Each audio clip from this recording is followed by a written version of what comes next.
The Sig P229 in 40 Smith & Wesson caliber. We don't own it, but we did get a chance to shoot it, and we're going to talk about it here on Rider's Range. Stick around.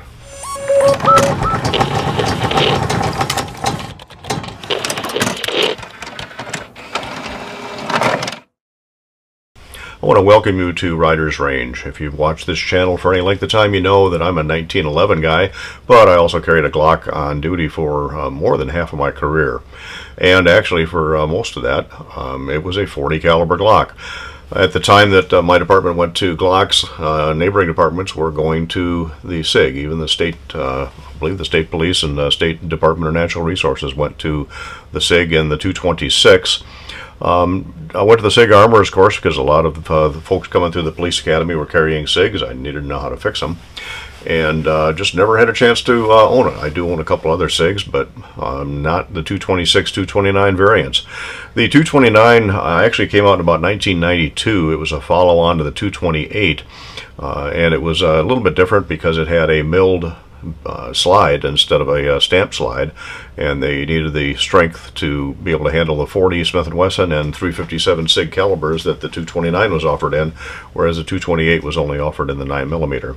So again, this is a slightly scaled down version of the 226, a little shorter barrel, a little shorter grip, made more for concealment, but it does compare favorably to a full-size Beretta PX4 Storm. We'll take a look at that in just a minute. This particular one has a nitron finish, and the slide was made in Exeter, New Hampshire. The frame was made in Germany, and it's a double action, single action traditional, as opposed to some that were available in their short double action. And there's actually a single action only a variant of this still currently on the SIG's website. Most of them have rails on them, whereas this is a slightly older one here, and it doesn't have a rail. The 229 also is available with a interchangeable barrel to swap between the 40 caliber and the 357, or in this case, interchangeable upper for the 9mm. We've only got it in the 40 caliber variant here today, and most of these are 12 round. However, this one is a 10 round magazine, so this magazine obviously, and the gun itself, wasn't available in a free state, and this gun is empty while it's sitting here on the tabletop. Again, double action first shot by decocking as typical SIG pattern.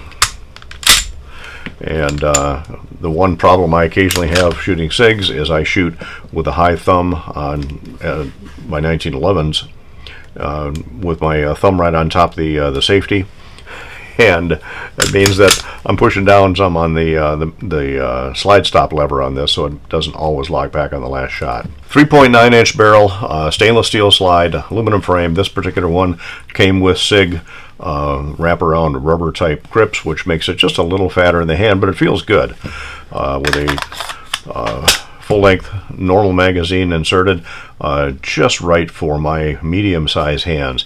The trigger on this, as I mentioned, is a double action first shot, and it's a nice feeling trigger. It's smooth, it's steady, there's no over travel on it. The reset from the double action to the single action is rather long, and then there's a lot of take up to get back to the wall on the single action. But again, a very short, crisp, clean break on the single action. Now, I weighed this on the Wheeler electronic trigger gauge, and if I put the gauge right down here at the bottom of the trigger, this comes out to about a 7 1/4 pound double action pull, which isn't bad. Putting the gauge right in the middle of the trigger, which is where the finger normally falls, because this is a pivoting trigger, it's going to be a little heavier. It comes out to about 9 1/4 pounds, but still smooth and light. And again, I'm not a double action, single action fan, but this is a very nice trigger. In fact, out of the 3 different 40s I tested on one day, this, the PX4 Storm, and also a Beretta 96, this definitely has the best double action trigger out of it. Single action comes out to be about 3 1/4 pounds, very consistent. Again, short actual break and crisp wall on single action, just a lot of take up to get there.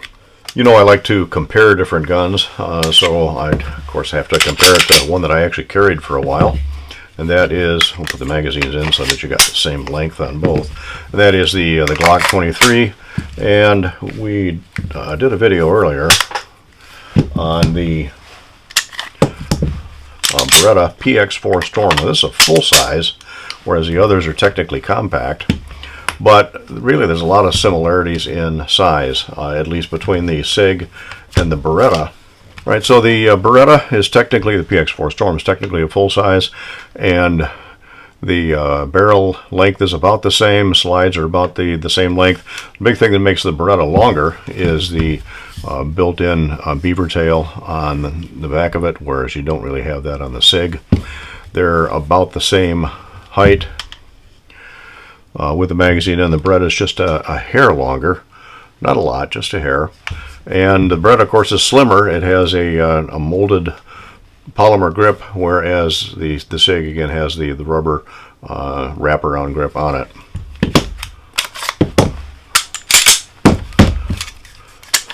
Again, the Beretta is double action, first shot. Again, very smooth, very nice. We're not going to get into the Beretta that much. We did a video on that. We'll try to remember to post it up here a while back. And totally different action on it. But it was a good comparison between the full-size PX4 Storm and the Sig 229. However, the Glock would be my comparison. And we'll leave the mags in so that we can get an accurate length comparison. Glock 23, not the 22 full-size, but the 23 compact. Slide is just a hair longer. Barrel is also just a hair longer, 4-inch versus 3.9-inch. Again, width is going to be a whole lot different because of the grips again. The height is a little bit more on the Sig than it is on the Glock, even though the Glock is 13 round capacity in the magazine. And I didn't mention that the Beretta is 14 round capacity in the magazine. So the Sig is even at the free state 12 round capacity is still going to be less than the other two in a gun that is about the same size. Let's take a look at how much weight we get out of this aluminum frame stainless steel slide Sig. And again, the empty gun weighs in at 29.4 ounces. Add a magazine with just 10 rounds in it, one more for the chamber. We're at 38.4 ounces. Compare that to the Beretta with 14 in the magazine. That's 170 grain ammunition. 37.5 ounces, more ammunition, less weight. And of course we can compare that to the Glock 23 with 13 in the magazine and one more for the chamber. We're at 32.1, obviously the lightest of the guns. So the Sig's a little bit heavier, and again, it's an aluminum frame stainless steel slide as opposed to on the others we have polymer as opposed to aluminum. But let's see, rear cocking serrations are relatively aggressive. Certainly not slipping my hand on them at all. No front cocking serrations. Again, this model doesn't have any rail on it, whereas a lot of them do. One thing I noticed on the Sig website is that the trigger on the M11A1 is different than this, although it's supposed to be the same basic function of the trigger, but it's shaped different, which I thought was interesting.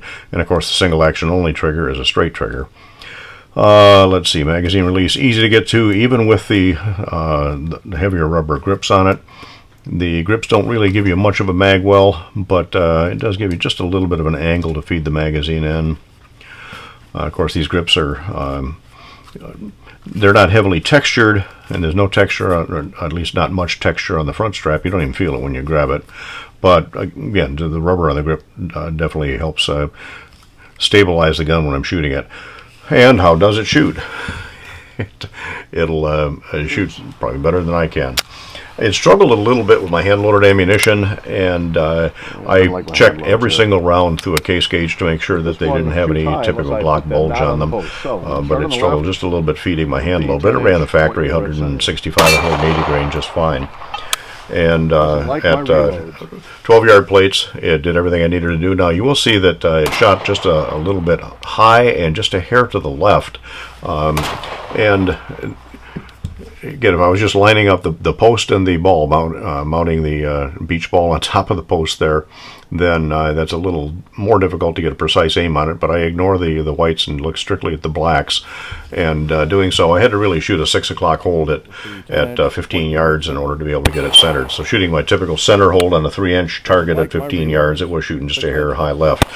So I had to remember when I shot the plates at 12 yards to aim at the bottom of the plates, and there was one I pulled a little bit high because I still like aiming center hold. But it worked well there. At 25 yards, it did everything I needed to. It wasn't as reliable in the center of the silhouette at 25 yards. It was hitting the steel around it, but again, that's me, not the gun. We took it out to 50 yards twice. The first time I wasn't quite as pleased with how this gun shot, so I took it out a second time and tried to remember that I've got to aim low, and it was actually hitting certainly the 16, the 12, the 10, and even the 8-inch, and finally the 6-inch plate out at 50 yards. So the gun will do its job if I do mine. These are still available, new of course, and you can even find a number of these used, and even police trade-ins. Police trade-ins are probably going to run you less than $500. They're probably going to be fairly well beat up. A good condition used, it's going to be probably around the $800 mark. New, you're going to be paying in excess of $1,000 for a new Sig 229. Is it worth it? Yeah, certainly if you like the Sig platform. Now, the one thing I always had a complaint about the Sig, it seems to have a higher bore axis than certainly than the Glock that I was used to, but again, a heavier frame is going to tame that some versus the lighter frame on the Glock. So I'm glad I had a chance to shoot this and compare it with a couple other 40s and get some range time with it. And I really, really, really like the trigger on this gun. Again, I'm not a double action first shot fan, but seemed to work out okay on this. So all in all, the 229 for me is a thumbs up, and I hope that this video is a thumbs up for you. If it is, please make sure you click the like button. We appreciate it if you subscribe, share, click on notifications. Comments on this video down below help us get noticed a little bit more in the YouTube algorithms. Comments on anything other than this particular video that you want Riders Range to know about, send it to info@ridersrange.com. We'll do our best to get back by email. So that's a relatively quick look at the Sig P229 out here on Riders Range. I want to thank you for dropping in.